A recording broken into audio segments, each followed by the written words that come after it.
in a great mood on a Monday morning. Welcome to First Things First. I'm Jenna Wolfe. That's the Hall of Famer Cris Carter. This is Nick Wright. We had a fantastic weekend of football. Some basketball news sprinkled in.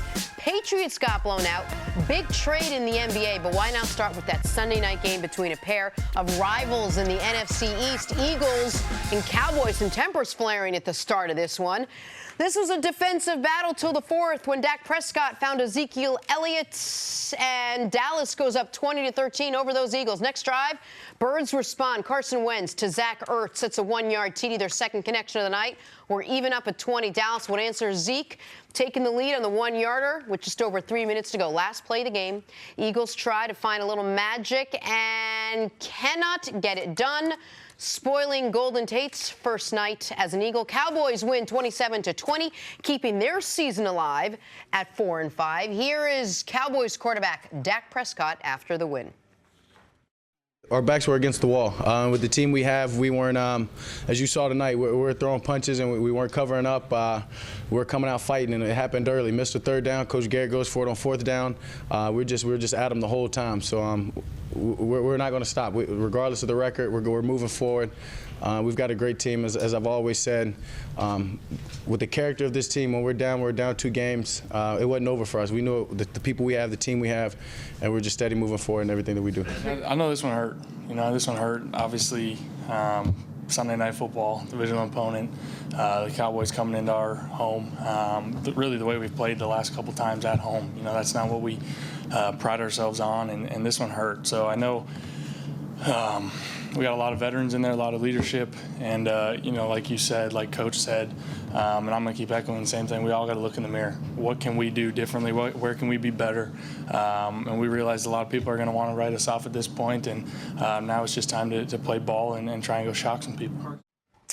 As it currently stands, both the Eagles and the Cowboys are tied at 4-5 in the division right now. We'll talk about the Cowboys, but let's start from the Eagles' perspective. See, I'll start with you. How disappointing of a loss was this for the Eagles? It's got to be disappointing because also we've been tracking the head coach, Doug Peterson. I try to tell you guys, even though, and Nick is also talked about this quite often, that even though you win a Super Bowl, that don't make you a great coach.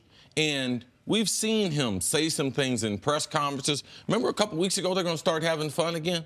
Okay, now what do you do? Because at 4-5, it is a disappointing season. They're not the only Super Bowl champion that we've ever seen come back with a disappointing season. No, but we haven't seen them react the way the Eagles have.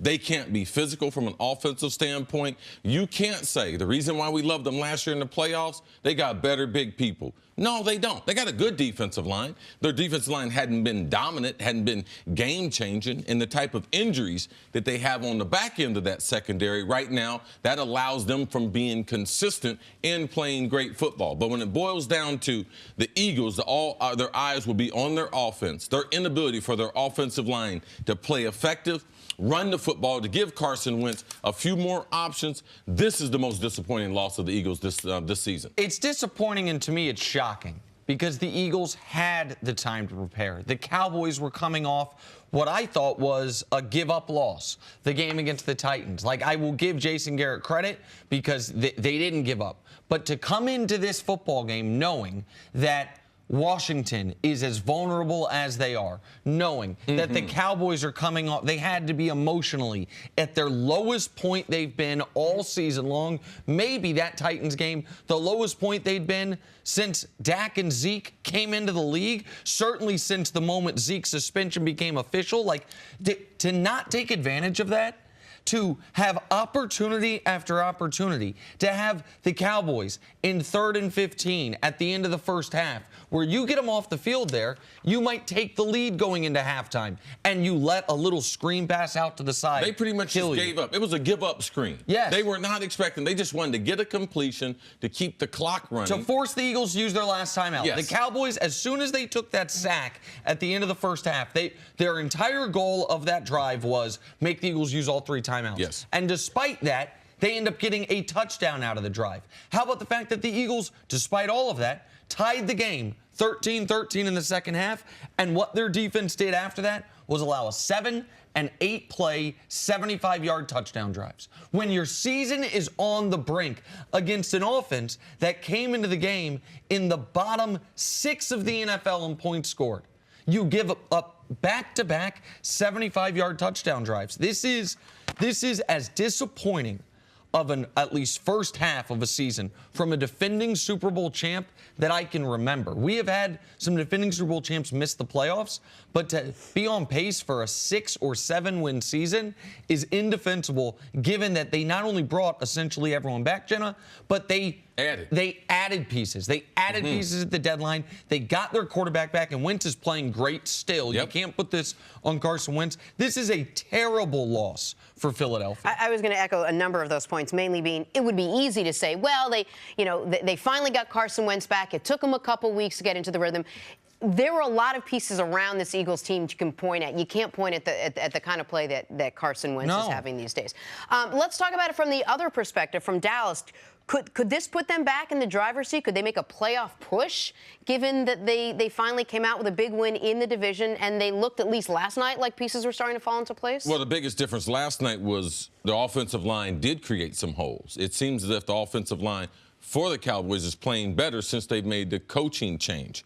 So I felt that was one of the big difference. And last night, there were some good players on the field, but none better than Ezekiel Elliott. And he dominated that football game. And he was able to get to the second level of that defense because the offensive line, they didn't allow penetration. He was not getting hit in the backfield. And you can see why he's a special runner. This open field run right here, I haven't seen a run that's any better than that. At full speed, 230 pounds to be a hurdle, a safety. So it was a special performance by Ezekiel. But if this offensive line plays this way, in spots, this is the way the Cowboys have to look. Physically, they have to be dominant. You could see Dak made some plays with his arm and some legs, but Dak's not going to throw for 300, 350 yards. This is the way they're going to have to win football games if they're going to be able to sustain the victory from last night. I want to give the Cowboys credit. They hadn't won a road game all year. They did that. I thought they were going to let go of the rope. It seemed, I mean, hell, our friend Skip Bayless threw his Dak jersey away. That's how bad it had gotten in Dallas. And they came out in their biggest game of the season and beat the defending champs. Jason Garrett, I think, proved his ability to keep a team together on a short week when the other team's coming off a bye, really adverse circumstances. And I will also add, the addition of Amari Cooper, you can see how it makes the other receivers' jobs easier. Like, even though Amari didn't have a huge game, you can see that there are bigger windows to throw in for Dak, and obviously Zeke was absolutely tremendous.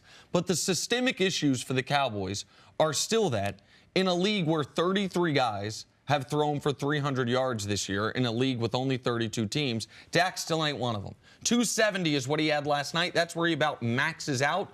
And in 2018 NFL, when we are seeing what all of these passing attacks are doing, and you're seeing that even the Cowboys, as well as they played yesterday, with 30 seconds left in the first half, had 6 points. This doesn't change my opinion. The Cowboys are a mediocre football team. But if you can get 250 out of Dak every week, and Zeke can have a game like he did yesterday, 19 carries, 151 yards, whatever it is, especially coming off the game he had against Tennessee, where he could not put up those kind of numbers, do you think that's enough to get them over? And Dak doesn't have to throw like every other quarterback? Because their defense is good. If they can dominate time possession, the physicality of that style of play, it's still very, very effective. We know this has been a record-breaking year as far as throwing the ball, but you got to play to your strong suit. Don't try to be someone else. That's what they should be shooting for. 240 to 280 yards passing. Man, Zeke's got to touch the ball 25 times. Every game, and I think the Cowboys will be able to live with the results. It just gives your margin of error in that spot is still, if that's your path to victory, your margin of error is almost non-existent. If that's your path to victory, you need plays like this from Leighton Vander Esch on a 3rd and 2 when it looked like Philly was going to go tie the game. This was as good of a defensive play as you're going to see. He has nothing but green grass ahead of him. And, I mean, he's blocked on the play by 2 guys, and neither one can make it's not a well-executed block, but still, he has to go make that play as a rookie or as anybody. Turning that 3rd and 2, what was going to be first and 10 from the maybe 15 into a 4th and 7, that was the biggest defensive play. It's just so hard to win with that method, and you can't, as great as Zeke is, He had, even by his standards, a spectacular game last night. And that's hard to just rely on week in, week out. Another thing with the Eagles, too, you could tell they really missed Lane Johnson, their best offensive lineman. Even on that screen pass, he's on that right side. He knocks Van Der Esch out of bounds. Back cuts up inside of him. Everyone else was run off during the play. So if they have one of their players back in there, one of the big differences in the Eagle, no Lane on that right side. All right, well, the Cowboys get their first road win of the year, and it's a big one over the Philadelphia Eagles. We got to take a break. We'll talk about this game a lot more. But on the other side, is it time to worry about Tom Brady and the Patriots? That's next on First Things First.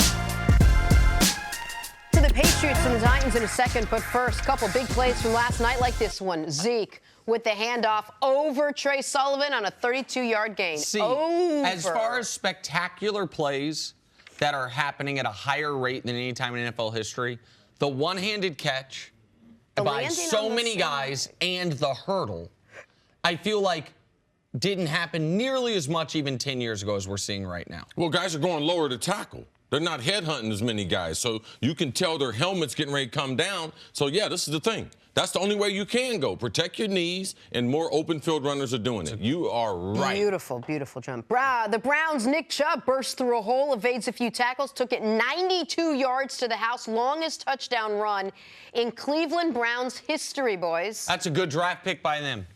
Top of the second round, 35th pick. He was excellent yesterday. It seems like they had to get rid of Hugh and Todd to get him the football. And trade away a guy. They had to get rid of Hugh, get rid of Todd, trade away Carlos Hyde. Hey, Khalil Mack was back in the lineup for Chicago. He was good. Fall down. Shakes the first line's player, flattens the second before getting to Matt Stafford. Hey, listen, we did a lot of hand-wringing the first 3 weeks of the year about the NFL's new rules protect the quarterback.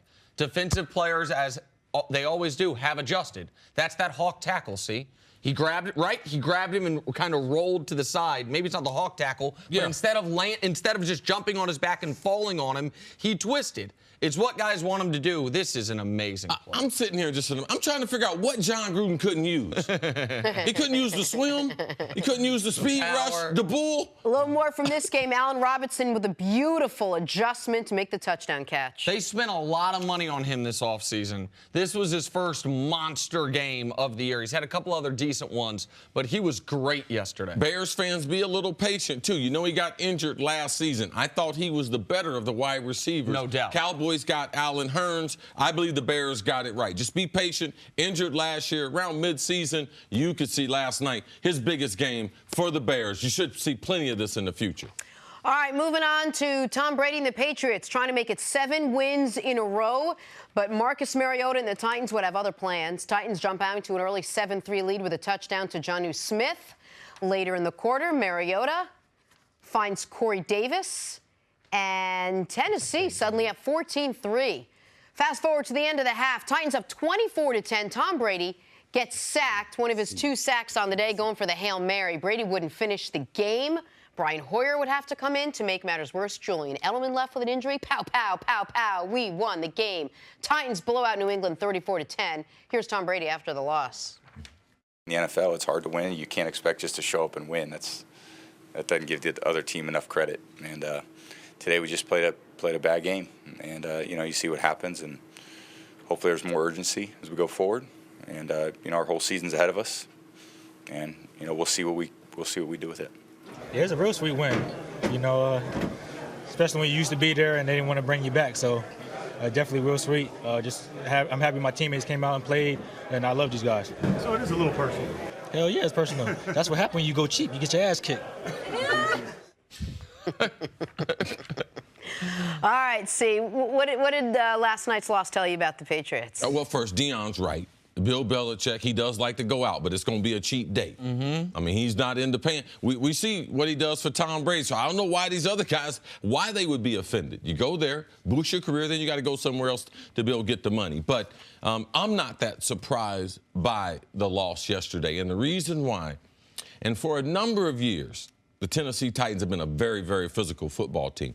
I thought Mike Vrabel, the assignment that he got when Tennessee was one of the better coaching for the new coaches taking over last year. They were a playoff team. They are very, very physical. And I thought that his style absent of Andrew Luck coming back and us knowing if he was going to be healthy, with Frank Wright taking over the Colts, I thought this was the best match as far as personality, the type of players, and how they would move forward. Not only that they were a playoff team, so I think Vrabel's done a tremendous job of transitioning. Marcus Mariota had his best game as far as balance, finally got some feeling back in his arm and his hand, which he injured in the first game of the season against the Dolphins. So this was a good football game because they had every opportunity. Tennessee, we played good. Here come the Pats. No, when the Pats answered, Tennessee came right back. And you have to give Matt LaFleur, the offensive coordinator, a lot of people don't know about him. He's very, very creative. If he had the type of talent that Sean McVay, you'd be hearing about his name more often. But you can see when the game was tight, look at the type of plays that they called. Man, Mariota, they used him as a receiver, threw a pass to him in a critical point in the game. So that's what I saw with the Tennessee Titans. I think they're an underrated football team. And you could see what they did to Dallas. What Dallas did last night to Philadelphia. Look what Tennessee, this week against New England, last week against Dallas. It's hard to be a good football team and be the midway point in the season and play 8 good quarters the way the Titans have and not be a good team. Here's the concern for the Patriots, because this one did surprise me, because they were on a roll. The Titans, I thought, might still be a little happy from what happened this past week, and the one less week to prepare for the Patriots mattered to me, that they had a Monday game and the Patriots obviously didn't. The Pats have been a very bad road team this year. Yes. They have now 3 double-digit road losses. That's more than any other year in the entirety of the year in Belichick's entire tenure. What do you attribute that to? Well, before I do that, I just want to make sure the audience knows what those are, because even their wins, they haven't been very impressive on the road. They got blown out by Jacksonville on the road. Jacksonville's not any good. They got blown out by Detroit on the road. Detroit's a mediocre at best football team. Chicago, what did they need? Two special teams touchdowns to win that game. Buffalo, that offense was non-existent in that game. They needed a pick 6 to salt it away and to be playing Nate Peterman, Derek Anderson. I don't even remember who the hell was playing quarterback for them, but it was bad for Buffalo. And then this week at Tennessee. So what do I attribute it to? That right now this is a team that I think is playing over its talent level at home.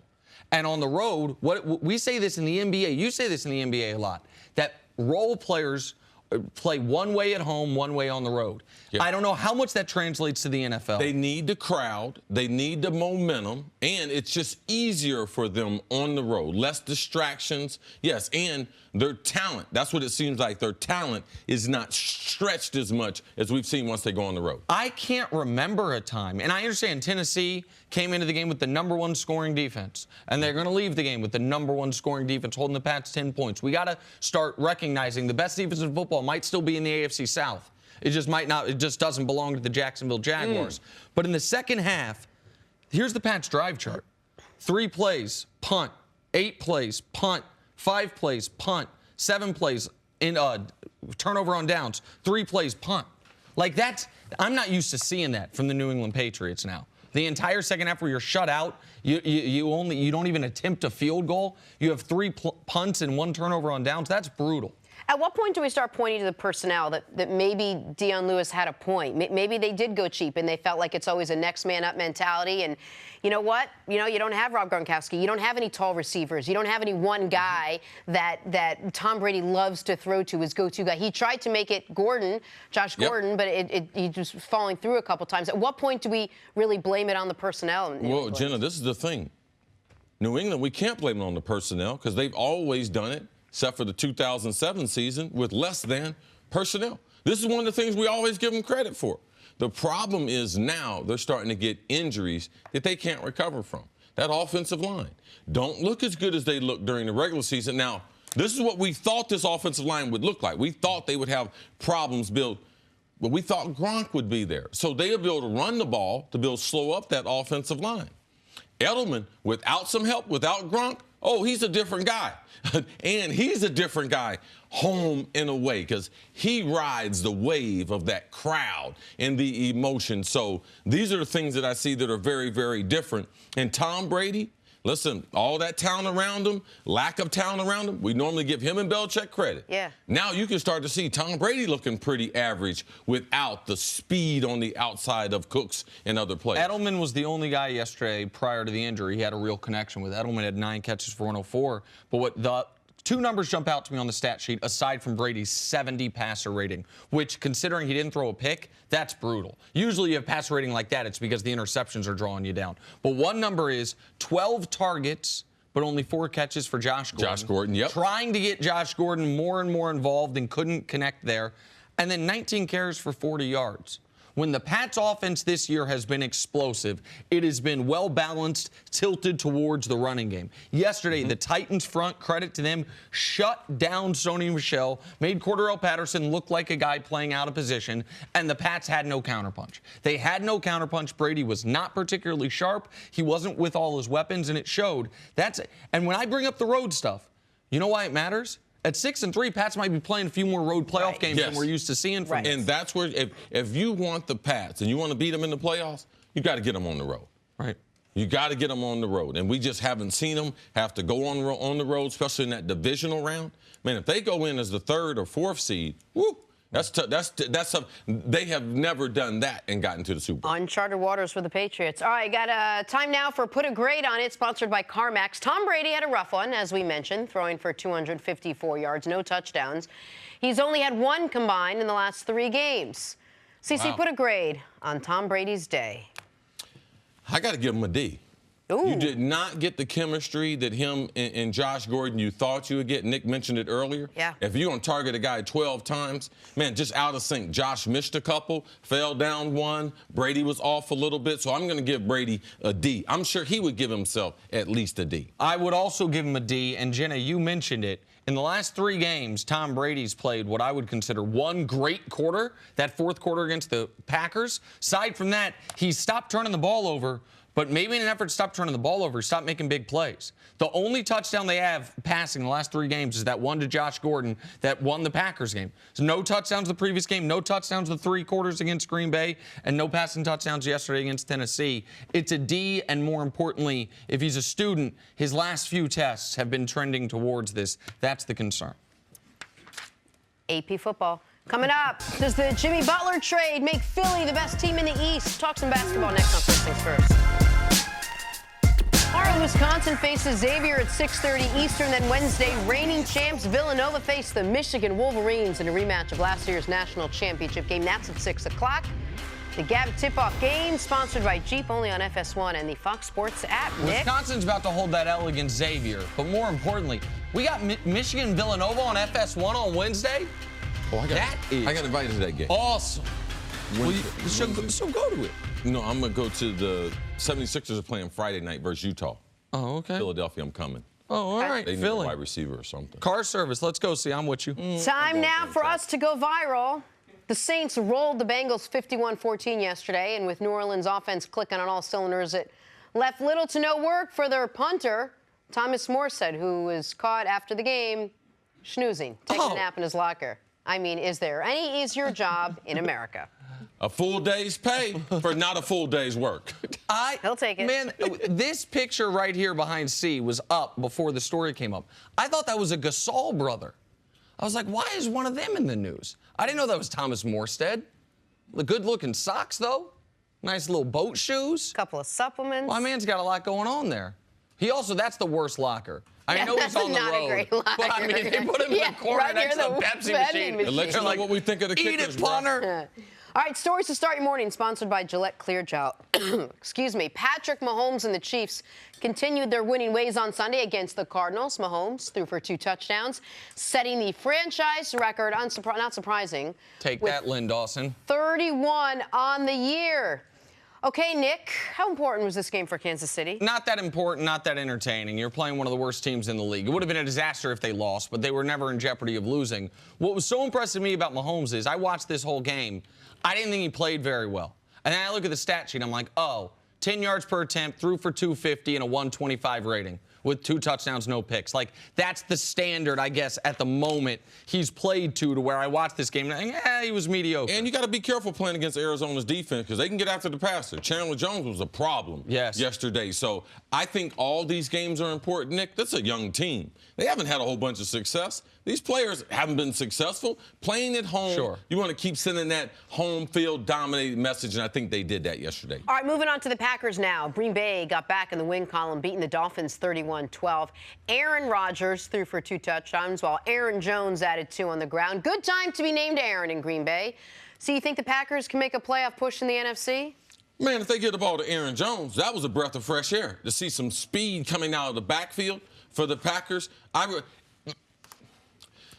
How many times can you just say this Packers organization? Just give them some players. Yeah. The best player in the game, just support him with a running game. Great game plan against the Dolphins yesterday. I want to give one of those players credit. You mentioned him, Aaron Jones. The best Aaron on the field yesterday was not Aaron Rodgers. Rodgers was okay. He wasn't bad. He didn't make any big mistakes. But Aaron Jones was the best player for them. And that defense, holding Miami to the field goals early before the game was a blowout, was enormous. And what they did against Miami really throughout the game, holding them just a field goal in the second half, that was great. To answer your question, Jenna, at Seattle, at Minnesota the next couple weeks, that'll determine if they make a playoff push. All right, to Sunday Night Football now. Cowboys got a big win. Eagles held the L. 27-20 was your final in this one. Zeke had one of his best games of the year with over 180 total yards and 2 touchdowns. CC, how impressed were you with Zeke's night? I was impressed with Zeke, man. He's a phenomenal athlete. I think the best pure runner, if I had one runner, it'd be this guy. We got some good ones. Todd Gurley, no disrespect to him. But Zeke, he's such power, such speed. Man, him jumping over the safety, running full speed. That's why he was an all-state hurdler in the state of Illinois before he went to Ohio State. Zeke was the best player on the field by far, and credit to the Cowboys' offensive line for neutralizing Fletcher Cox and company up the middle. Like, Fletcher Cox is a name that does not get said enough on television for what a great player he's been throughout his NFL career. Zach Martin, the backup center, those guys did a really good job. Yeah. After getting knocked out of the game, I thought it was done. Absolutely. Came back in there, gut check. And so Zeke, though, was spectacular. He's the biggest reason the Cowboys were able to pull off what I consider a huge upset. All right, finally, Jared Goff and the Rams trying to bounce back after a loss to the New Orleans Saints. Down in the 4th, Goff finds Tyler Higbee for the touchdown. Later in the quarter, Brandon Cooks, watch him take the end around right into the end zone to put the Rams up 12. But the Seahawks would get it to within 5. Less than a minute to go, Russell Wilson looking, trying anything, but overthrows, can't convert. Rams win 36-31. CC, how big was this for the LA Rams? It was a big one, especially after last week.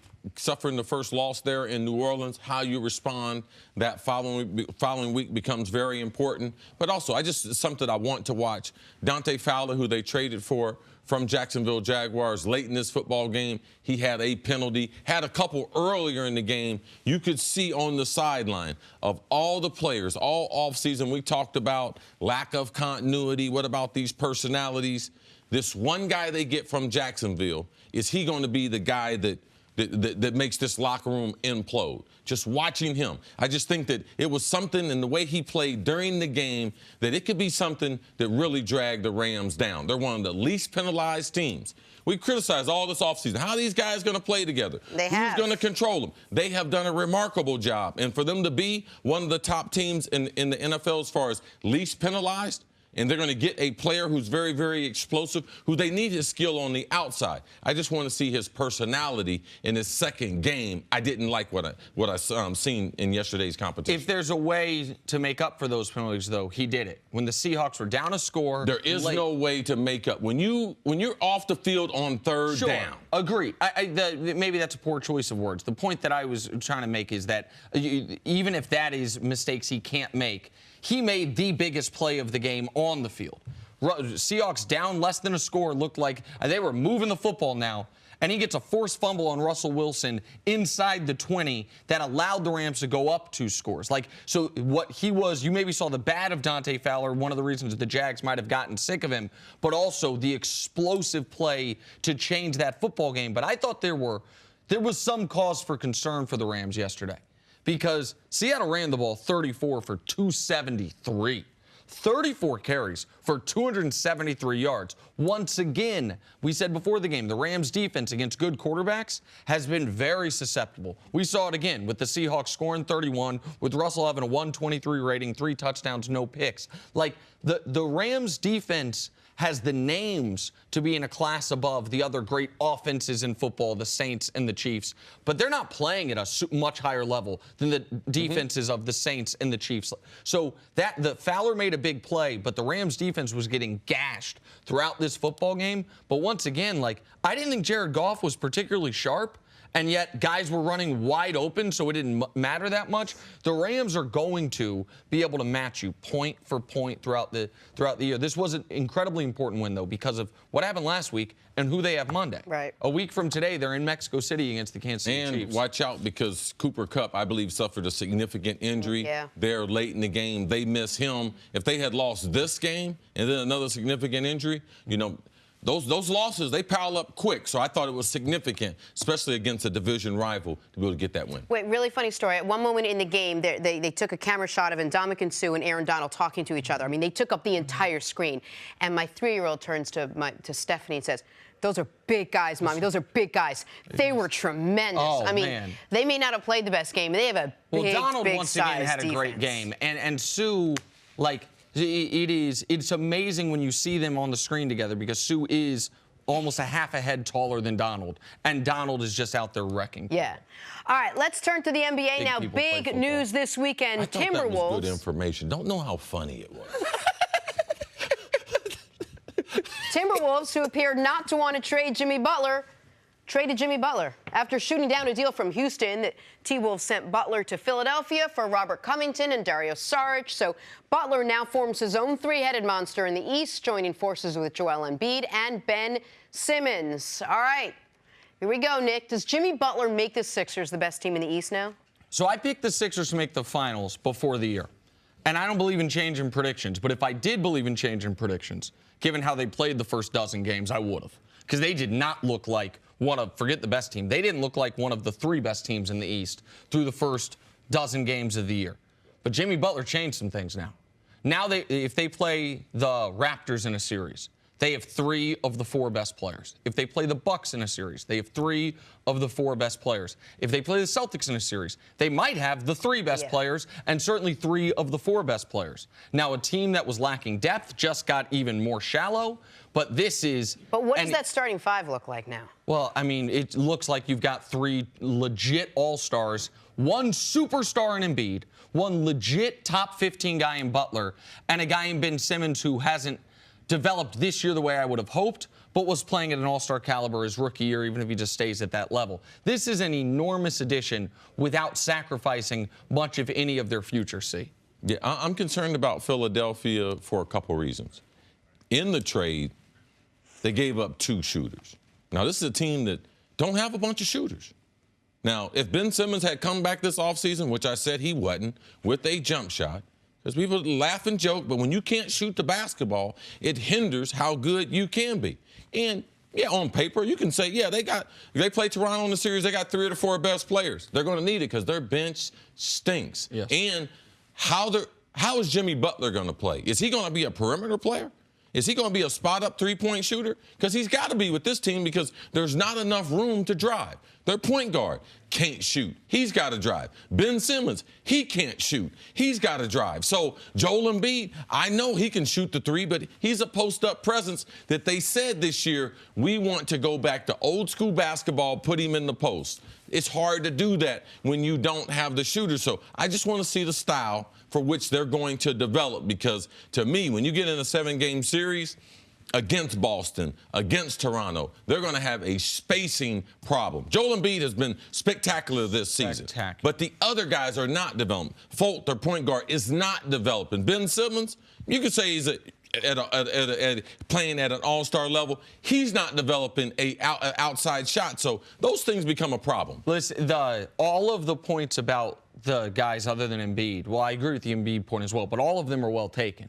But I don't want to overanalyze this. Embiid is playing like the league MVP. Embiid and Steph Curry are playing better than any 2 players in the league, and Steph's injured right now. So right now, Embiid's playing like the league MVP. He put up another 40 and near 20 game over the weekend. He has been so good. That team just added one of the best 2-way players in the entire league and gave up 2 guys that for Covington for the last year and a half and Sarge just for this year, I thought were underperforming. So Philly just got, I think, considerably better. The Simmons stuff is a concern, and for me, it's really disappointing. You know, I said last year, Ben Simmons has best player in the league potential. He didn't get better between year 1 and year 2. As a public, you should never assume that guys are going to get a jump shot. Like, we didn't know Michael Jordan was going to be who he was because we didn't know if he was going to be able to shoot. Right. We did not predict LeBron would be able to do 27, 8, and 8. Why? Because we didn't know. Man, how good is he ultimately going to be able to shoot? In this modern basketball, this NBA, with that three-point line, you have to be able to maximize your total skill, to be able to maximize his size, you got to be able to shoot at least from 15 feet. Sure. Giannis did it. Giannis moved that back out to the three-point line. That's why we have him in the conversation of one day going to be the greatest basketball player. Shooting the ball from the perimeter, it's a necessary evil to be able to have in the NBA. Nick, why would the Timberwolves pass on Houston's offer of 4 first-round picks for Philadelphia's offer? All right, so I think some people saw this trade and they said, oh, that Houston stuff must have been misreported. It was not. I can tell you absolutely unequivocally, Houston made multiple offers, all of which involved at least 3, and some of which involved 4 first-round picks. But this is the problem when the guy who's pulling the trigger on the trade is also the head coach. Tom Thibodeau wanted the following things: players, not picks, veteran players, not young players, and to send him out east instead of west so he wasn't buttressing a potential team they're fighting with for the playoffs. When you have that narrow of a window that you're looking for, you're not going to get your best offer. You're not going to do the best because Tom Thibodeau knows what's good are picks and young players if I get fired. He made, I think, the best trade for Tom Thibodeau, but not the best trade for the Timberwolves, which that franchise does. Their fans have been through a lot, and I think deserve better than someone who's worried about his own interests. Wait, quickly, give us a little expansion. Why not a great move for the Timberwolves? Because I don't think they got the best package possible. Like, Sarge is fine. Covington was a good story who has regressed over the last year.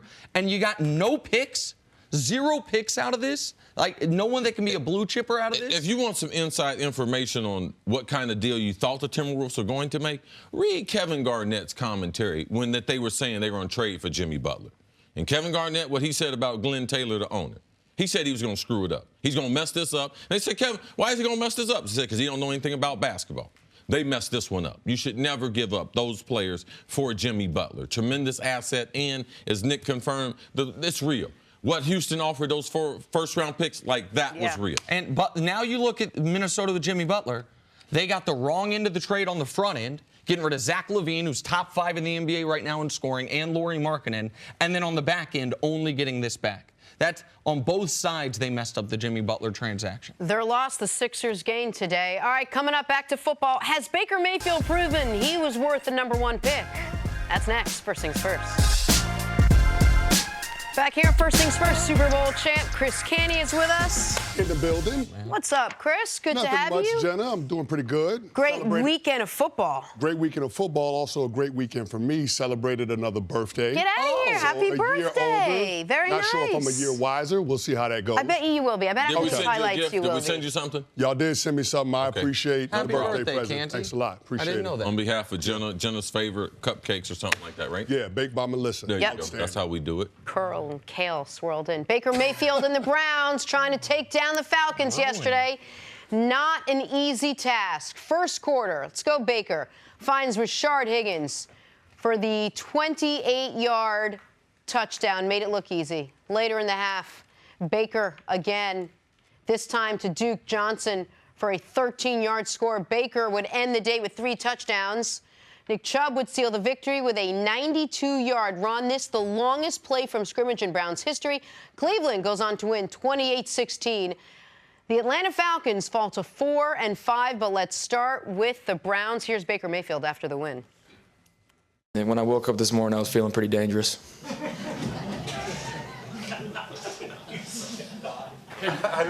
Care to expand on that? I just woke up feeling real dangerous.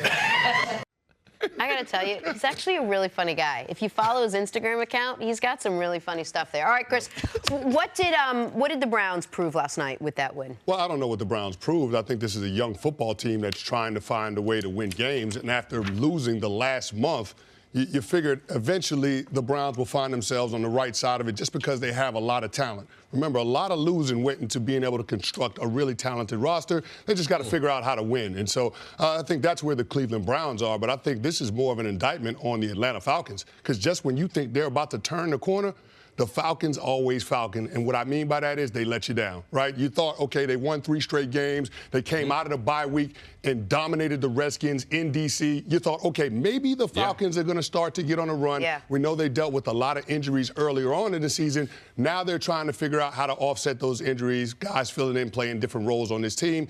Maybe they could make a push for that second wild card spot in the NFC. And they fell on their face. But no, not the Falcons. They didn't do it. They didn't get it done yesterday, and I thought they missed a tremendous opportunity.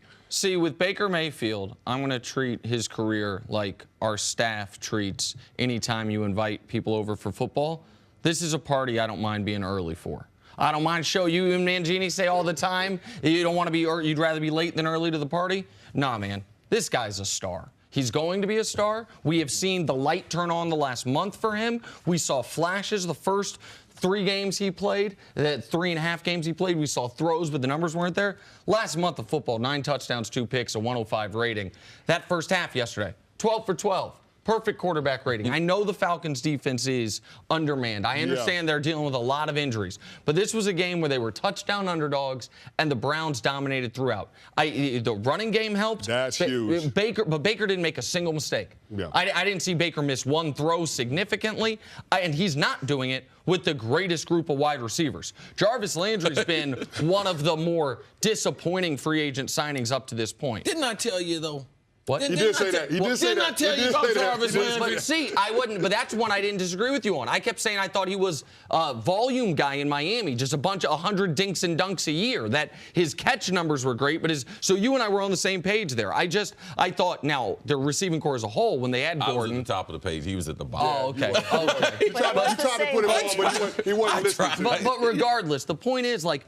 What they're doing without a real number 1 receiver, what Baker is growing into, we said 2 weeks ago, Jenna, you asked us, what does Baker have to do the last half of the season? And C and I said simultaneously, survive. Survive, that's it. Maybe we should have said thrive, because that's what he's done. Like, a ton of credit, man. It is a great team win. The defense played great. The running back played great. But the story's about Baker, because the Browns, for the first time in my life, have a real franchise quarterback. But don't you get the feeling that the answer would have been survive if it was the old regime of 2 weeks ago? And maybe, just maybe, Greg Williams, I mean, you saw some more creative things. You saw a couple plays that we didn't normally see. You saw him open up the offense a little bit more.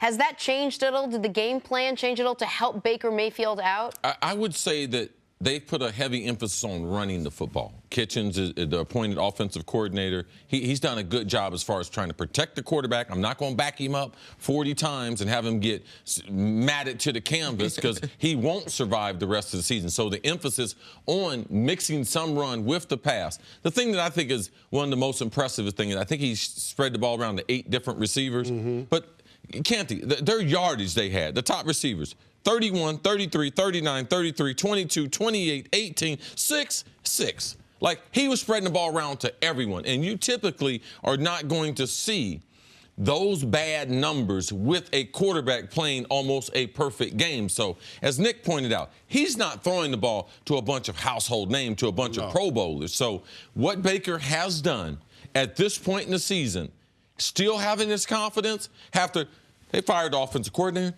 They fired the head coach. They asked him, how'd you feel this morning?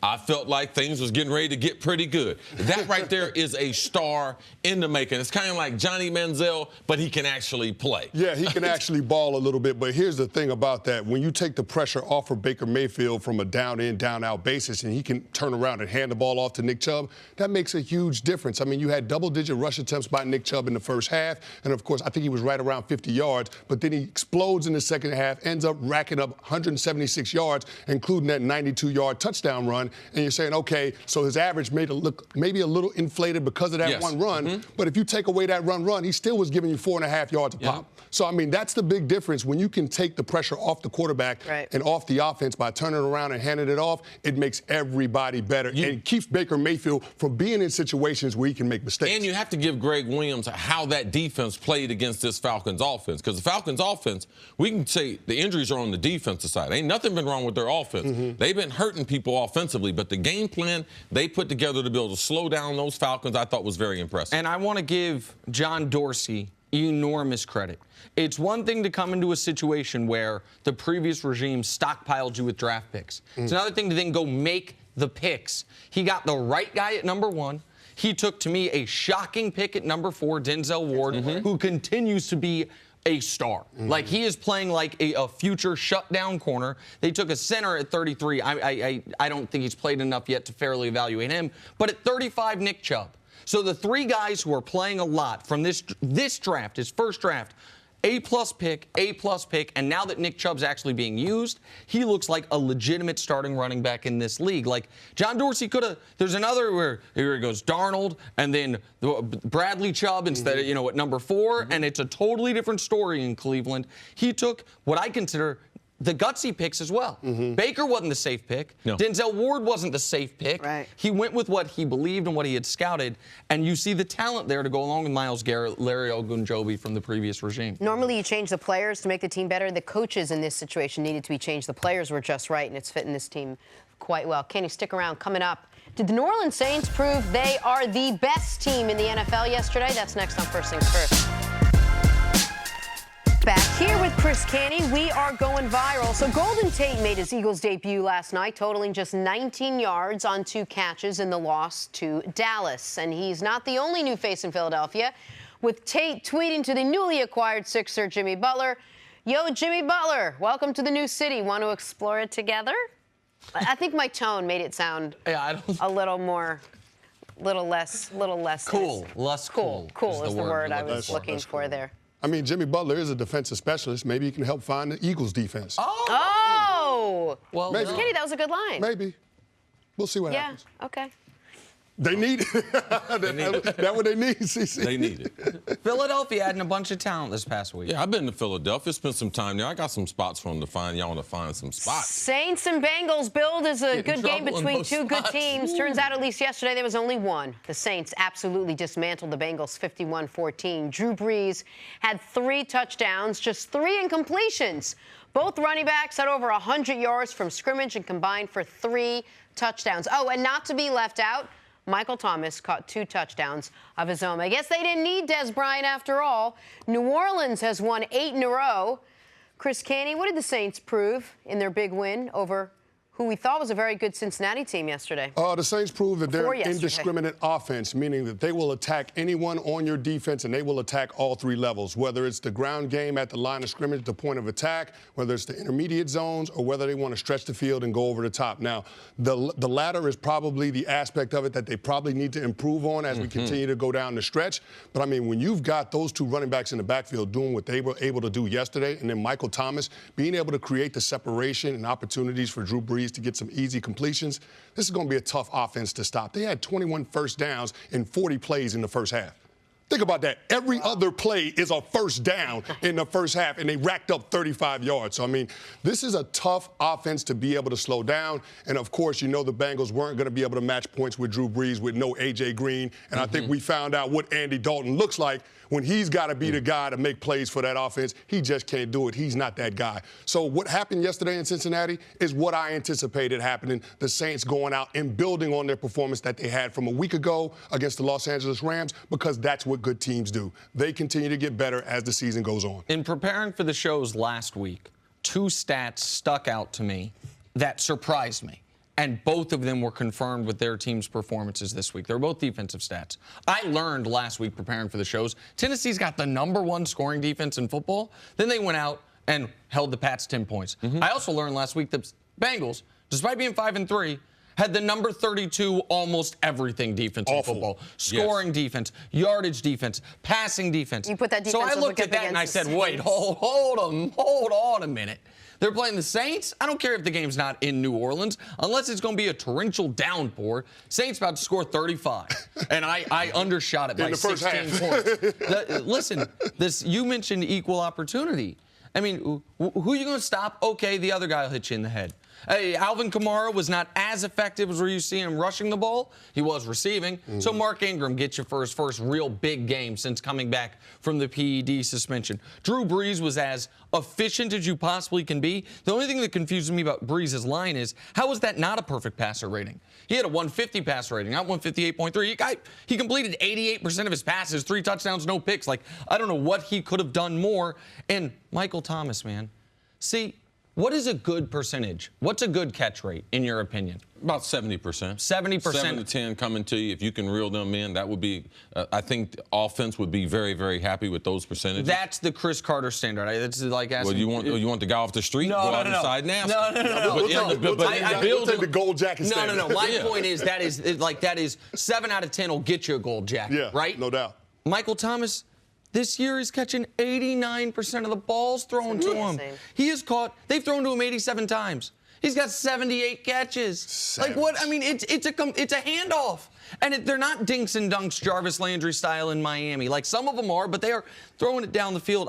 This Saints offense is a machine right now. Is this the best team in football? Are we seeing who really could be the best team in football in the New Orleans Saints right now? If they are the best team in football, I'm not going to say if they are or not. The only reason why you'd be conversating is about because Dennis Allen, what he's done with that defense. We'll talk about, man, why didn't he have a perfect rating? Drew Brees only 3 incompletions, 3 touchdown passes. But if that defense, if they're going to have a special year, it will be because that defense put it together after getting bombed in week number 2, after looking bad in week number 1, looking bad in week number 2, and just okay in week number 3. This winning streak, their defense creating turnovers, slowing teams down, making them go the distance. So you can't be a championship team without having a defense that's in the top half of the league. They have that, and Dennis Allen has captured that with New Orleans. So, yes, potentially, they could be the best team. I just don't. I don't think we gain anything by me saying they're the best team week number 9, week number 10, Canty. Well, I think the most important thing is they're the best team when they're at home in the NFC. And that's really what this conversation is going to come down to. Are they going to be able to sustain these types of performances so they can hold on to home field advantage in the NFC? Because I believe that it's going to come down to whether they have or the Rams have home field. And if the Rams have to go back into New Orleans and play in the NFC Championship game in the Superdome, they're going to have a really tough time trying to win that game. How many yards did the Rams give up yesterday, Nick, rushing? The Rams gave up 274. Couldn't stop a nosebleed. Couldn't stop a nosebleed. But that's the reality of it. If the Saints are playing at home, if that game is in New Orleans, I don't believe the Rams can go out there in the postseason and win that game. So, yeah, I don't know if they're the best team in the NFL on a neutral field, but I know that they can control their own fate if they continue to win games and play all of their postseason games at home up until the Super Bowl. I think this was a tremendous message game, though, Jenna. After the distraction of last week, they have undefeated Rams come there. They handle the Rams. During the week, they work out Dez Bryant, work out a number of other people, but a lot of distractions around the team. They signed Dez Bryant. All that extra attention. He ends up practicing, getting ready to potentially maybe go to Cincinnati and suit up. He tears his Achilles. That team is still focused. They go to Cincinnati, a chance for a letdown. No, you can. This is a veteran ball. That's a veteran mentality. I got to respect what they've done in the last 8 days. And on the Dez Bryant note, maybe it's a small thing, but it stuck out to me. What a closely knit team you've got to have. If a dude's there for 48 hours, has a practice and a half with you, and the entire team collectively says, when we score touchdowns, we're going to pay tribute to that guy. What type of, I guess that's partially about Dez, but to me that really is collectively that the Saints are all pulling in the same direction. That, you know, even if you're only a Saint for a day and a half, you got hurt, you're our brother, even if it's adopted barely, and we're gonna throw the X up for you. I thought that was cool. And this team right now is terrifying. Like, nobody wants to play them, certainly in New Orleans, and I don't know about anywhere. And to the defense point, C, it's amazing. It's similar to last year. Last year, the first 2 weeks, the defense was a mess. This year, week 1, they give up 48 to Tampa, and then the game you did, right? Was the New Orleans-Atlanta, the overtime game. Yep. That they probably lose that game if they don't win the overtime coin flip because they couldn't stop Atlanta at all. Now they're getting a rhythm, and in a couple weeks they'll get Marcus Davenport back. That top 15 pick they traded up to go get the pass rush. Yeah, I think that's a great point as far as the team adopting the X thing in the end zone, but also watch how they play. Drew Brees, they go Wildcat. Drew Brees goes out the wide receiver. No problem. They do whatever it takes to be able to move the ball, whatever wins the games. I just believe that connective tissue right there, it does pay dividends down the stretch. You credit Sean Payton for Sean Payton's a coach now. That's the only way you can have that. Yeah. Is to have a leader that accepts all that. All right, Candy, we'll see you a little bit later on the show. Got to take a break. Coming up, why are the Eagles still hungover from the Super Bowl? That's next on First Things First. Coming up on Thursday, Aaron Rodgers and the Packers battle Russell Wilson and the Seahawks in a fierce NFC showdown. It all starts at 7:30 Eastern on Fox, NFL Network, and streaming on Prime Video. That'll be a good one. Must tune in for this one. When these two teams play, drama at the end. Yes. Yeah, you're right. We'll get to Cowboys-Eagles in a minute, but first, Nick Chubb bursting through a hole, evades a couple tackles, takes it 92 yards to the house. Longest touchdown run in Cleveland Browns history. That surprised me. I mean, Jim Brown played for them, right? I'm surprised he didn't bust out a 95-yarder at some point in his career. It's a cool record to hold. 92 yards? Yeah.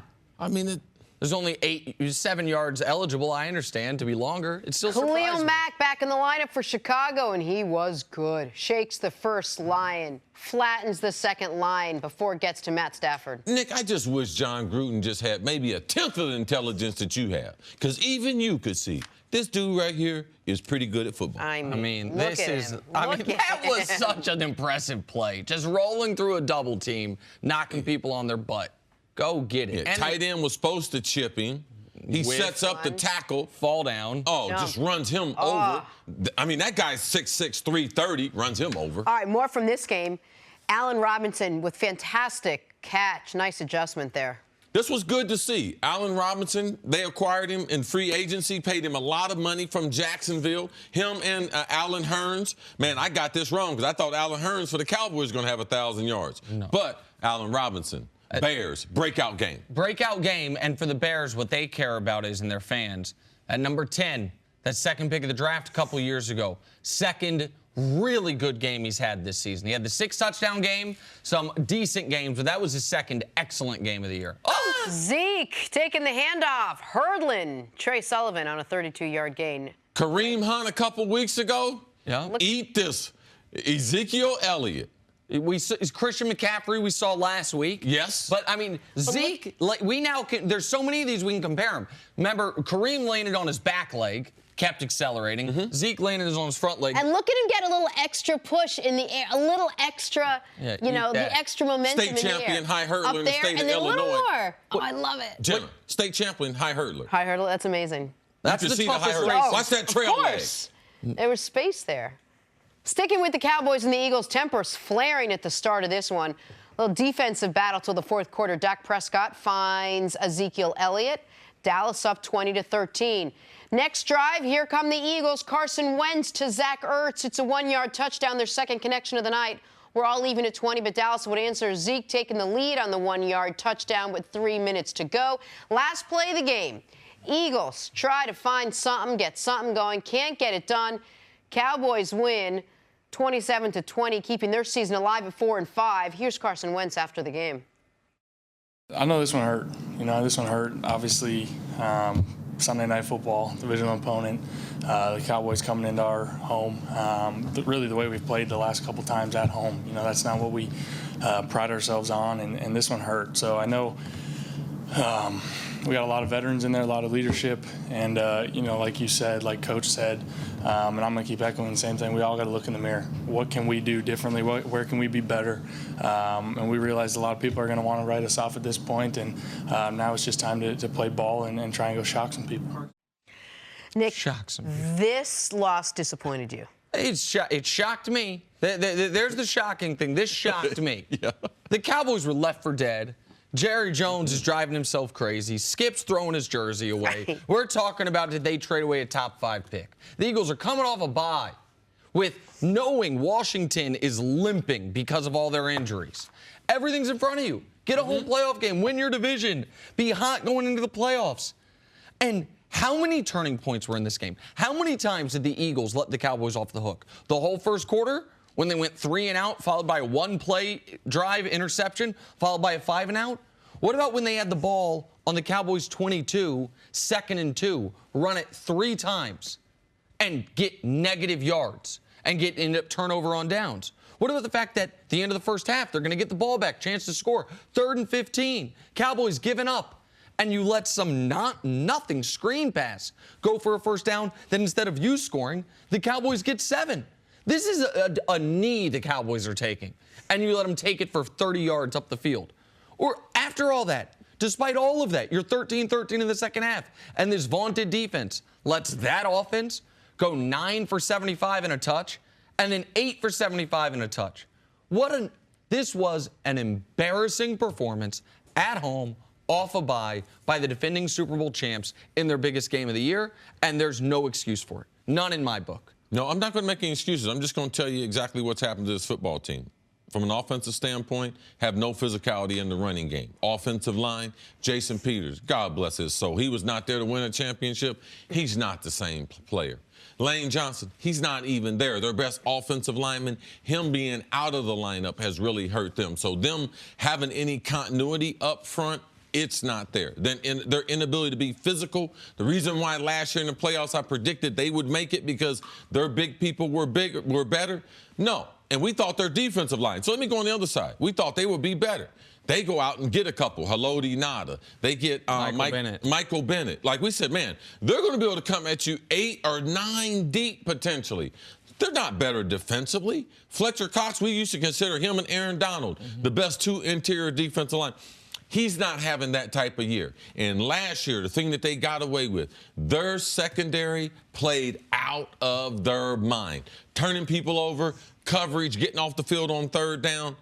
Last night, the Cowboys, 50% on 3rd down. When you can't get the Cowboys off the field on 3rd down, collectively, your big people are not better than they were last year. That's the problem. We can go around all these other things about the Eagle. Those are the problems from a football standpoint of why they have the predicament that they have looking at missing the playoffs. So was last year a fluke? Man, it's looking more and more like it. I know football people get mad. There's no flukes every Super Bowl. Great. I get it. But here's what I know. In the last 30 years in the NFL, only 2 defending champs have been below 500 the following year. One of them, John Elway, retired. So I'm going to give you a pass. John, you won 2 Super Bowls, then John Elway retired, you went 6-10. The other was Gruden, 7-9 Bucks after winning the Super Bowl. Every other Super Bowl champ has been 8 wins or better. 20 of the 30 have made the playoffs the following year. Like, there is no excuse for what they're doing. And you mentioned the only borderline excuse is they did miss Lane Johnson last night. And see, you think on the biggest play of the game, the play Leighton Vander Esch, 3rd and 2, the Eagles, despite all this, down just 7 with the ball, looking like they're driving. They throw a little screen pass on 3rd and 2, and Leighton Vander Esch is blocked by 2 guys, but blocked by none. You think Lane could have made this play? Absolutely, because Lane, what does he do well? He's very, very athletic, very fast. Used to be a tight end in college before they kicked him down to being a tackle. He easily gets out on the outside, and with Vander Esch having leverage, he just kicks him out. The running back steps up inside of him, and look at all the real estate. There is one Dallas Cowboy on that side, the safety who's coming down inside out, who's got a chance. The cornerback is almost at the goal line. The safety's coming inside out. This was a huge play, and when you don't have players like Lane in there, it's not an excuse. The backup is a backup for a reason. If you're Doug Peterson out, you've had sort of mixed messages to this team this whole season. First, we don't have any pressure. Then the pressure is on us. Then we're having fun. Then we're not having fun. Now, what do you say to this team? 4-5, tied with Dallas in the division. When you look at this team after last night, what do you say to them? Each one of the players, and you tell them, this is partly my fault. I really miscalculated how difficult it is to repeat as a Super Bowl champ.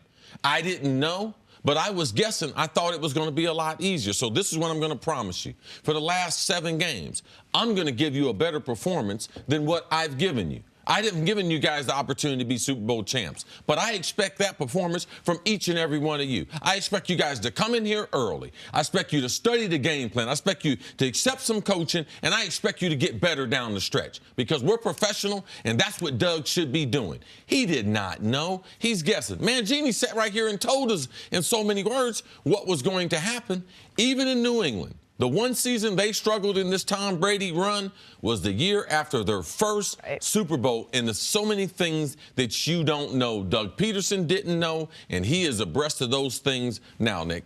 And listen, they still get Washington twice. They still technically control everything moving forward in that division because they get Washington twice. This is what we need. We need Nick Wright to totally give up on them, just like last year. They got no shot. And then what turned out to be, no, I don't believe it was a fluke. I mean, because you don't get home field advantage. You don't get a bye, and you don't beat New England by a fluke. But what they had was a lot of good things happen. They got good players, but so do they everywhere in the NFL. You have to be able to make plays, and that's what they're not doing in Philadelphia. Well, if all they need is for me to give up on them, next week when they go to New Orleans and get pasted with that egregious secondary, I'll give up on them. Okay. Perfect. I'll give up on them then. Take a break. Coming up. 4-6. How are the Rams able to bounce back against the Seahawks? Next on First Things First.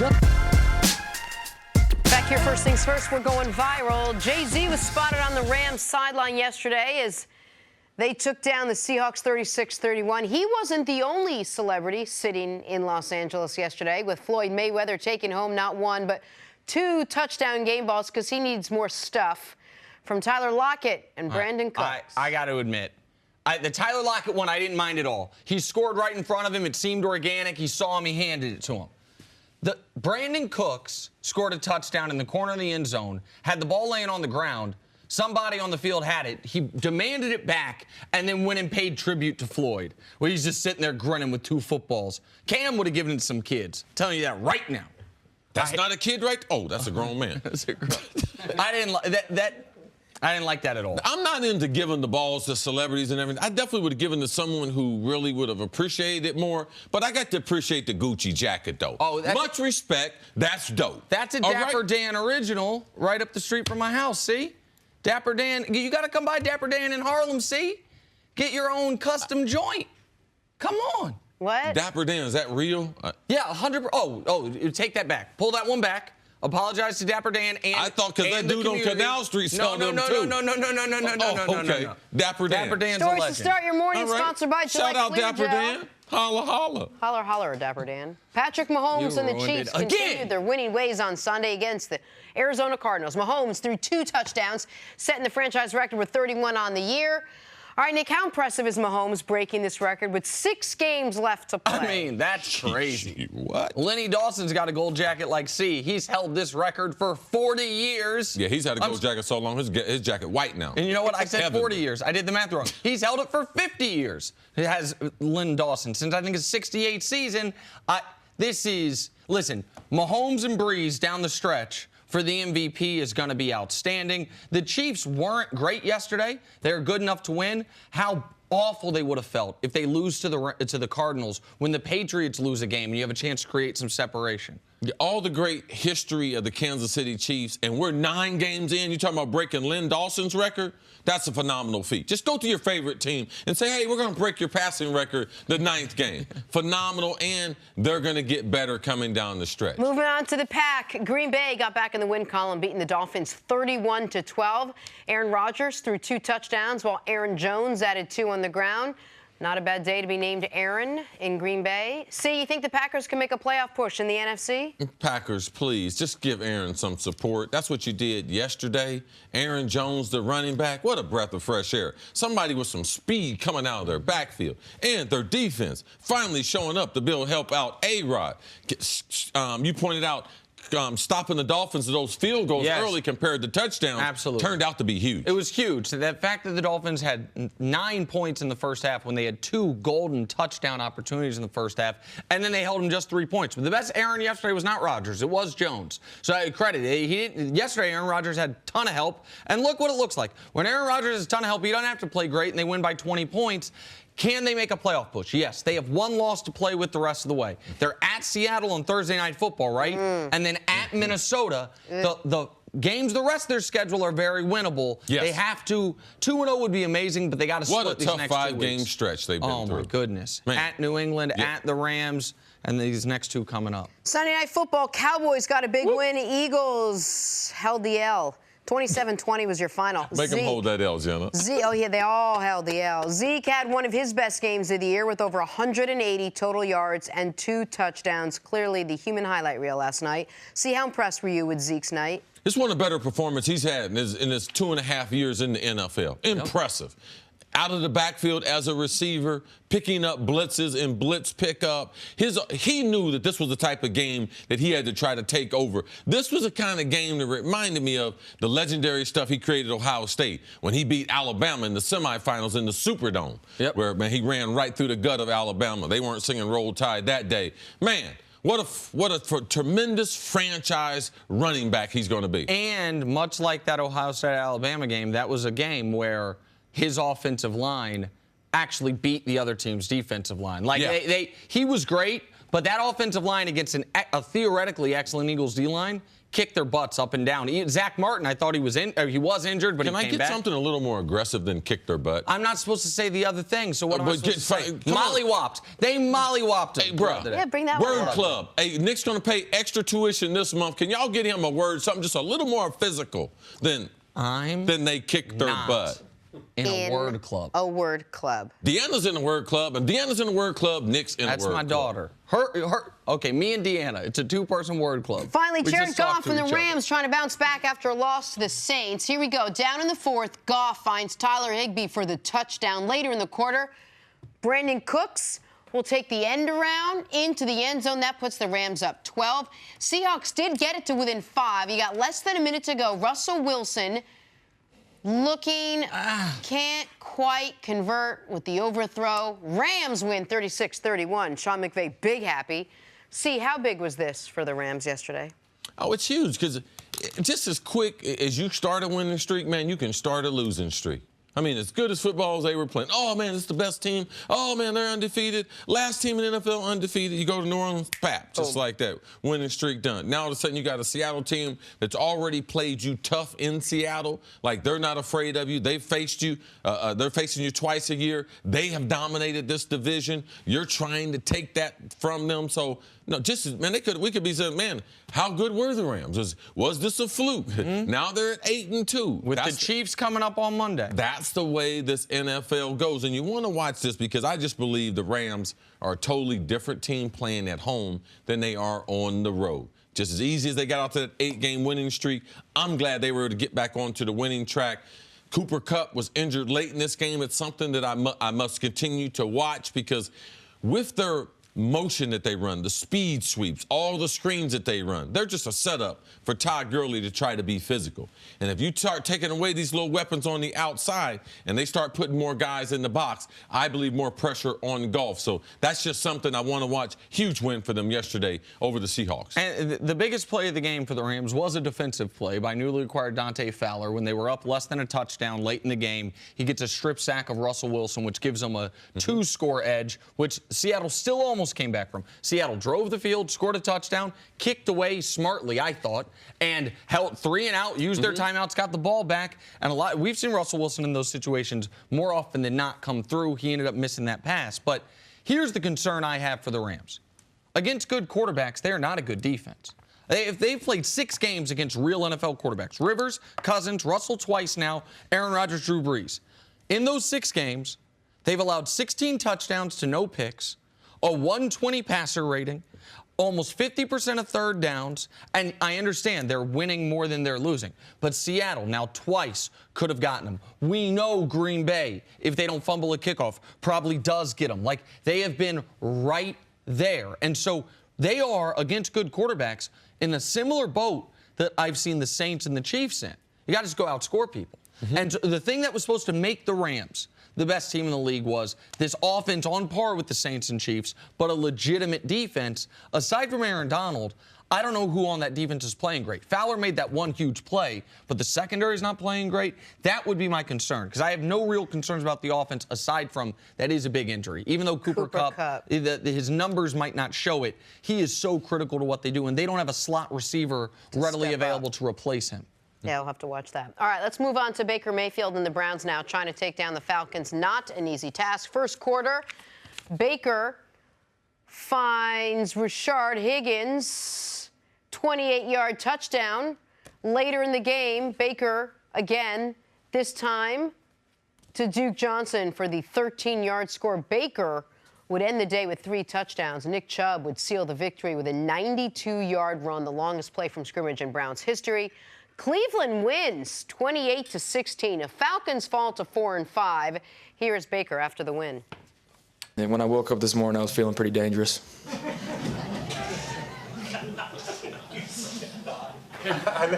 Care to expand on that? I just woke up feeling real dangerous. I love this dude. He's a funny guy. My mic was open there. I said, I love this dude. You can just tell, he just exudes it. And go ahead, Jen. I'm telling you, follow him on social media. Follow him at least on Instagram. He does these stories. He's so real and it's relatable, if you will. What do you think, Nick? Did the Browns prove they made the right call in taking Baker Mayfield #1 overall? He continues to prove it each and every week. Unequivocally, absolutely, yes, without a question. We knew he had that it. The question was he going to combine that it with superstar caliber play? And his first few games in the league, he made superstar caliber plays, but overall, his stat line wasn't overly impressive. You saw fits and stops. Last 4 games, man, 9 touchdowns, 2 picks, a 105 rating with what I would consider, as far as his receiving core, a really legitimate #2, and that's it. Yes. And that's Jarvis Landry. They're paying him like a #1, but that don't make you a #1. He is finding a way to make it work. Yesterday on passes not to Jarvis Landry, 15 of 15. To running backs, tight ends, and backup wide receivers. 15 of 15. He only completed, he was 17 of 20 yesterday, to 9 different guys. Like, he's finding ways to get guys open. He's making great plays. I thought yesterday was the best game of his NFL career so far. I think he's going to be a star in this league. Jenna, I really thought you were going to ask me the question, do you think they got it right as far as firing the coach? Because I think Dorsey and other people around Baker Mayfield who've encountered him, they know they got that pick right. But they fired the coach and still seeing the team, offensive coordinator, Freddie Kitchens, filling in. They obviously got that other decision right because you see how the kid is playing. You take that type of football knowledge offensively, Hugh Jackson and Todd Haley out of the building, and a rookie quarterback perform even better than he did with them. Yeah, they got it right. They got it right as far as Baker Mayfield, and more importantly, they got it right as far as getting Hugh and Todd out of the building so this guy can thrive. If I'm an NFL coach, I want to be an NFL head coach, you got to have your eyes on Cleveland because they got a winner in town. Yeah. You don't just get these orders. I see these press conferences. These guys butcher these press conferences all the time. Baker Mayfield has the charisma, has the type of talent. He has that thing that you just can't see. You can't touch it, but you just know it when it's in your presence. And he has it.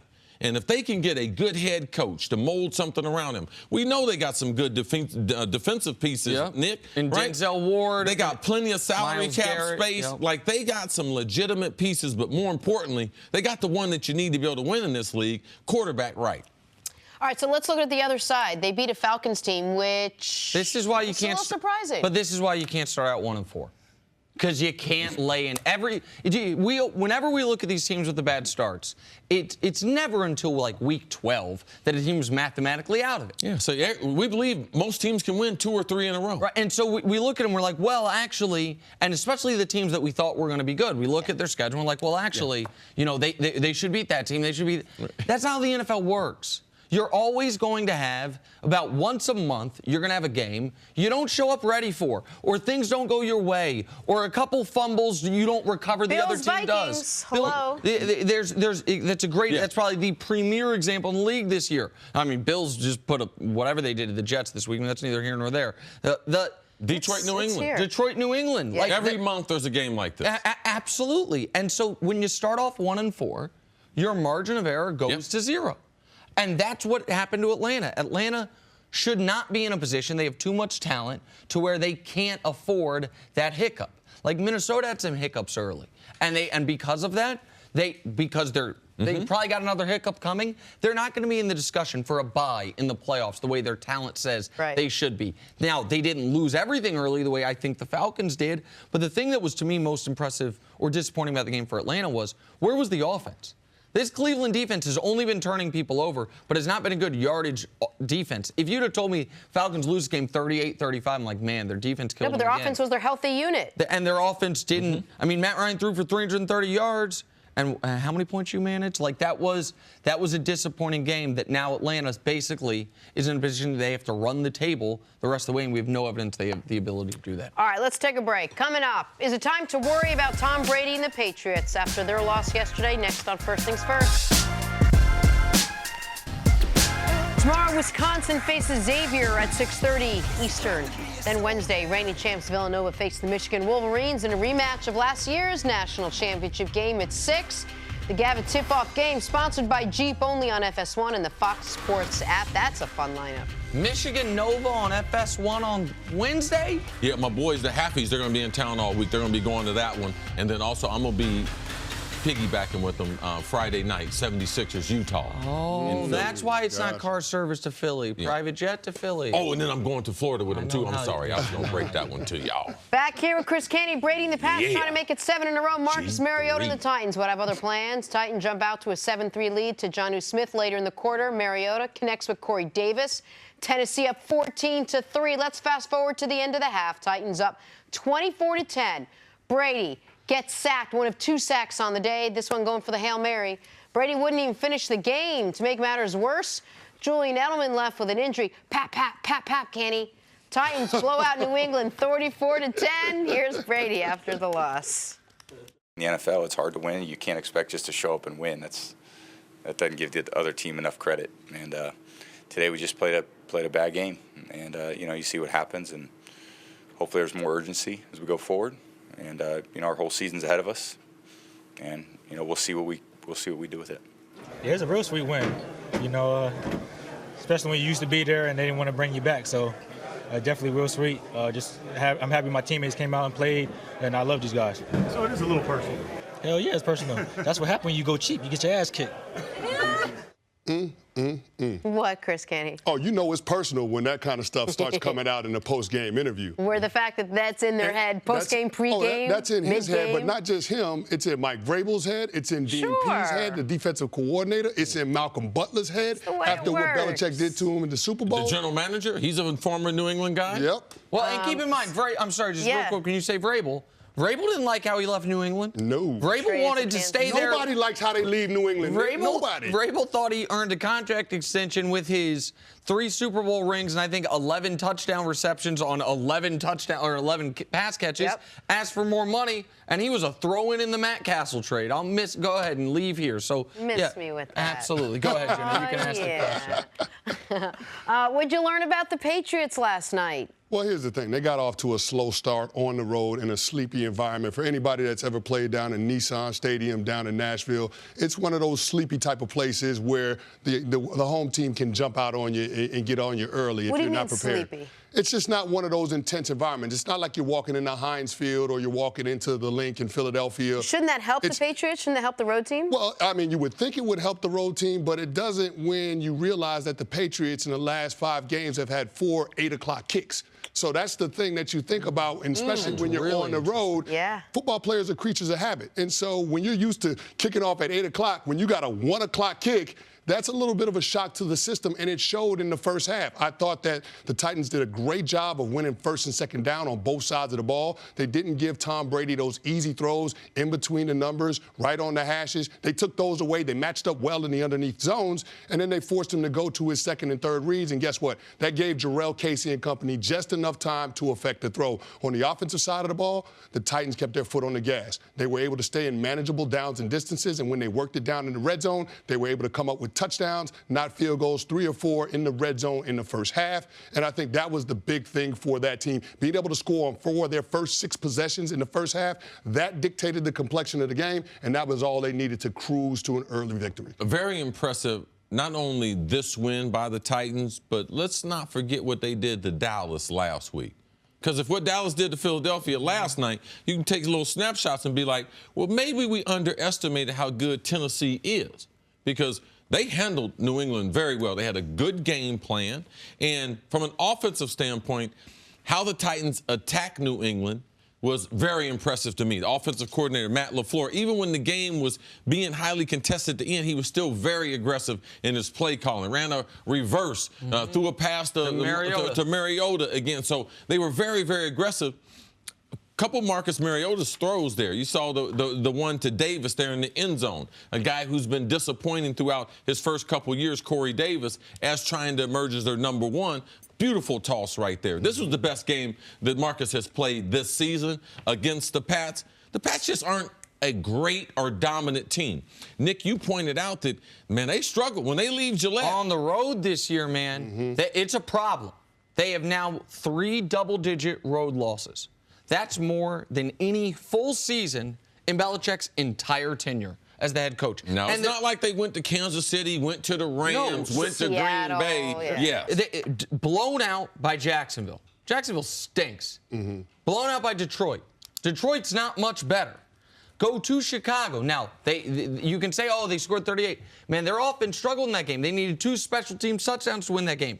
At Buffalo, they had 12 points with what? With 16 minutes left in that game? They had to get a pick 6. A pick 6 is what sealed it, and now blown out by, I think it's fair to say blown out, lost by 24 to the Titans. Their offense has been non-existent this year if they don't have a running game. Their offense has not looked like a Patriots offense unless it's had a consistent running game. Yesterday, 19 carries for 40 yards, and on the flip side, Titans, man, they got the number 1 defense in football. It shocked me when I saw it last week. Number 1 scoring defense in football. They confirmed that standing, holding the Pats to 10 points. And, Candy, you mentioned the slow first half. Second half, Pats not much better. Yep. Here's what they did in the second half. 3 plays punt, 8 plays punt, 5 plays punt, 7 plays turnover on downs, 3 plays punt. Like, no real extended drives in the second half after the slow first half. I'm fascinated by the home and the road success or lack of success. Because if there's any team where a coach will actually write practice for road environments, if there's any team who gets their players ready, don't we talk about this all the time? That if Belichick knows they're probably going to do this, they'll probably do this. This is with crowd noises. Let's pump that in.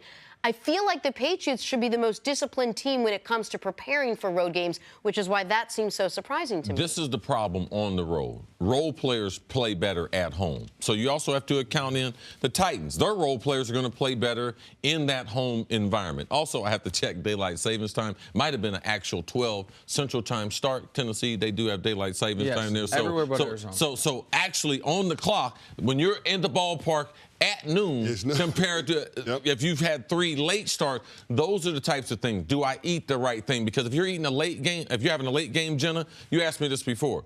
It's hard to just eat pancakes all day or oatmeal because you typically are playing early, so you have a little earlier breakfast. Now you might have to go to a steak or pasta or something like that. I didn't like playing at night. And I didn't like the fact because I had to eat late, so I used to eat breakfast twice. But you probably would have gotten used to it if it was if the Patriots, I think one of the reasons you don't like playing at night is you say guys like to get in a habit, in a rhythm. Yes. Your point, I hadn't thought about that at all. I think it's a brilliant point, Canny, that the Patriots, all of a sudden, their routine was for this last half of the season's been playing at night. Yeah. Like the odd thing for them is the 1 p.m. start. So that's one that hadn't occurred to me. The other thing, though, Canny, Tom Brady these last 3 weeks, I know he hadn't turned the ball over. Jenny, you said it earlier. How many touchdown passes last 3 weeks? 3. 1. It's okay. Also. Thank you. I was good job. How long Rob Gronkowski been out again? 3 weeks. Okay, there you go. 1. And so I give up. And so he's not turning the ball over like he was the first half dozen games of the year, but he hasn't been as productive. This was as unproductive a game from Brady as we've seen in quite some time. Now, Nick, this might have been the start that you had predicted last year.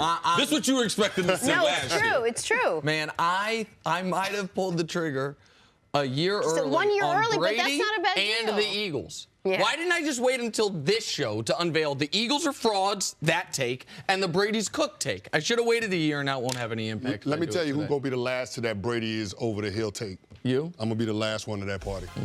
I got to the party Brady so will be there early, before Candy. I had to leave, Just and I'm saying. still going to show up before other people. Got it. Thank you for listening to the First Things First podcast. Remember, leave us a review and tell us what you think. Subscribe to the podcast on Apple Podcasts and catch us on FS1 Monday through Friday, 6:30 a.m. Eastern. For Cris Carter and Nick Wright, I'm Jenna Wolfe. So long, everybody.